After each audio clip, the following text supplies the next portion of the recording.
কেন্দ্র সরকার সংখ্যার জোর দেখিয়ে মুসলিম সম্প্রদায়ের পূর্বপুরুষের উৎসর্গীকৃত সম্পত্তি তথা ওয়াকাফ সম্পত্তিকে কিনে নেওয়ার অপচেষ্টা চালিয়েছে। যখন পার্লামেন্টের উভয় কক্ষে পাশ হয়েছিল এই বিল আইনে পরিণত করার জন্য, তারপরে পরেই সারা রাজ্য জুড়ে সারা দেশ জুড়ে প্রতিবাদ সংঘটিত হয়েছে এবং এইটা সুপ্রিম কোর্টেও চ্যালেঞ্জ হয়েছে।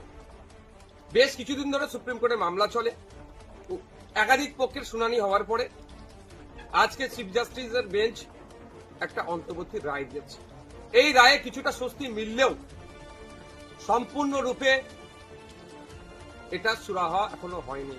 আমি আশা করব চূড়ান্ত রায় যখন আসবে, ওয়াকাফ সংশোধনী আইন যেগুলো সংখ্যালঘু সম্প্রদায়ের মানুষের বিপক্ষে যায়নি, শুধু সংবিধানের একাধিক আর্টিকেলে আঘাত দিয়েছে, সেটা আশা করব চূড়ান্ত রায়ে সেটা পাবো আমরা। এই ইনসাফের লড়াই চলবে, আইনি লড়াই চলবে।